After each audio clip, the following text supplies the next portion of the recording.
ഈശോ മിശിഹായിക്ക് സ്തുതിയായിരിക്കട്ടെ. നമ്മളിന്ന് ധ്യാനിക്കുന്നത് മർക്കോസിൻ്റെ വിശുദ്ധ സുവിശേഷം 7-ാം അധ്യായം 31 മുതൽ 37 വരെയുള്ള വാക്യങ്ങളാണ്. യേശുനാഥൻ ഗലീലി കടൽ തീരത്തേക്ക് ചെല്ലുകയും അവിടെ ബധിരനും സംസാരത്തിന് തടസ്സമുണ്ടായിരുന്നവരുമായ ഒരു മനുഷ്യനെ സൗഖ്യപ്പെടുത്തുകയുമാണ്.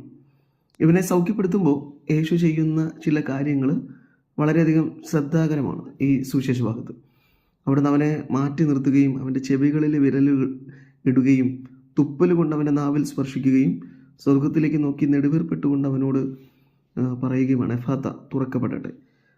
സുവിശേഷത്തിൽ രേഖപ്പെടുത്തിയിരിക്കുന്നത് യേശുനാഥൻ പ്രകാരം ചെയ്തു കഴിഞ്ഞപ്പോൾ ഉടനെ അവൻ്റെ ചെവികൾ തുറന്നുവെന്നും നാവിൻ്റെ കെട്ടഴിഞ്ഞുവെന്നുമാണ്. അപ്പോൾ ഈ ബധിരർക്ക് കേൾവി നൽകുന്നത്, സംസാരശേഷി ഇല്ലാത്തവർക്ക് സംസാരശേഷി നൽകുന്നത്, ഇതൊക്കെ മിശിഹ പ്രവചനത്തിൻ്റെ ഒരു ഭാഗമാണ്. മിശിഹ വന്നു കഴിയുമ്പോൾ ചെയ്യുന്ന ചില അത്ഭുതങ്ങളായി ഇതിനെ പഴയ നിയമത്തിൽ നേരത്തെ തന്നെ പ്രവചിച്ചിട്ടുണ്ട്. ഈ യേശുനാഥനിൽ മിശിഹായെ നമ്മൾ കാണുമ്പോൾ ഇസ്രയേൽ പ്രതീക്ഷിച്ചിരുന്ന ഒരു മിശിഹായിൽ നിന്ന് വിഭിന്നമാണ്.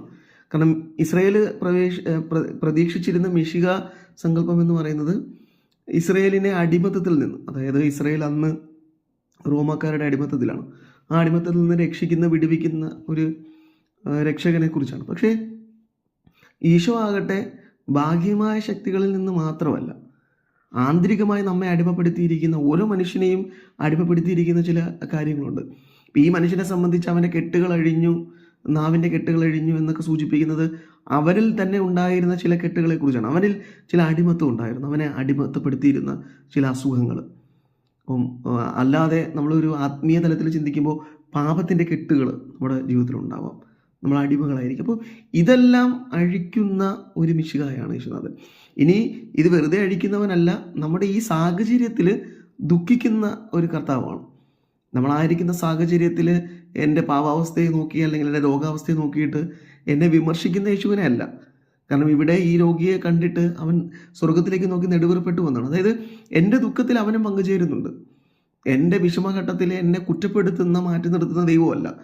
എൻ്റെ വിഷമസന്ധിയിൽ അവൻ എന്നോട് ചേരുകയാണ്. എൻ്റെ ഈ അവസ്ഥയ്ക്ക് പിന്നിലുള്ള കാര്യങ്ങളെക്കുറിച്ച് കർത്താവിനും എന്നോട് ദുഃഖമുണ്ട്, അവനും എൻ്റെ ദുഃഖത്തിൽ പങ്കുചേരുന്നുണ്ട്. വിമർശിക്കുവാനോ തള്ളിക്കളയുവാനല്ല അവൻ വന്നത്, എന്നോടൊപ്പം ദുഃഖത്തിൽ പങ്കുചേർന്ന് എന്നെ അടിമത്തത്തിൽ നിന്ന് വിടുവിക്കാൻ വന്ന കർത്താവിനെയാണ് സുവിശേഷം നമ്മൾ കാണുന്നത്. എന്നിട്ട് ഇത് നെടുവീർപ്പിൽ അവസാനിക്കുന്നില്ല. അവിടെ നിന്ന് പിന്നെ കെട്ടുകളൊക്കെ അഴിച്ച മനുഷ്യനെ പൂർണ്ണ സ്വതന്ത്രനൊക്കെയാണ്. സുവിശേഷം പറയുന്ന അവൻ വളരെ സ്ഫുടമായി സംസാരിച്ചു എന്നാണ്. ഒട്ടും സംസാരിക്കാൻ ശേഷിയില്ലായിരുന്ന ഒരു മനുഷ്യൻ, അവൻ അതിൻ്റെ പൂർണ്ണതയിൽ എത്തിക്കണം, വളരെ സ്ഫുടമായി അവൻ സംസാരിക്കണം. അപ്പോൾ കെട്ടുകളെ അതിൻ്റെ പൂർണ്ണതയിൽ അഴിക്കുകയും മനുഷ്യന് പൂർണ്ണ സ്വാതന്ത്ര്യം നൽകുകയും ചെയ്യുന്ന ഒരു ദൈവം.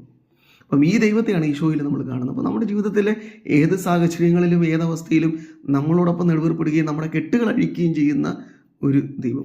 ഇനി ഇതേ കർത്താവ് നമ്മളോട് പറയുന്ന ഒരു കാര്യമുണ്ട്, എനിക്ക് ചുറ്റുമുള്ള മനുഷ്യരുടെ ദുഃഖങ്ങളിൽ നെടുവീർപ്പെടുക മാത്രം ചെയ്യുന്ന മനുഷ്യനാകാതെ എന്നാൽ കഴിയും വിധം അവരുടെ കെട്ടുകൾ അഴിക്കാൻ എനിക്കും സാധിക്കണം. അപ്പോഴാണ് ക്രിസ്തുവിൻ്റെ മിശിഹ ജീവിതത്തിൽ ഞാനും പങ്കാളിയാകുന്നത്. കാര്യം ഈ മിശിഹ അയക്കപ്പെട്ടവനാണ്, നമ്മൾ ഓരോരുത്തരും അയക്കപ്പെട്ടവരാണ്, ക്രിസ്തുവിൻ്റെ നാമത്തിൽ നമ്മൾ അയക്കപ്പെട്ടവരാണ്. അപ്പോൾ എൻ്റെ ജീവിതത്തിലും ഈശോ ആഗ്രഹിക്കുന്നത് പോലെ ചുറ്റുമുള്ള മനുഷ്യരുടെ കെട്ടുകൾ അഴിക്കാനുള്ള കൃപയും എനിക്ക് തരണമെന്ന് പ്രാർത്ഥിക്കുക. യേശുനാഥൻ അതിന് നമ്മെ സഹായിക്കട്ടെ. ആമേൻ.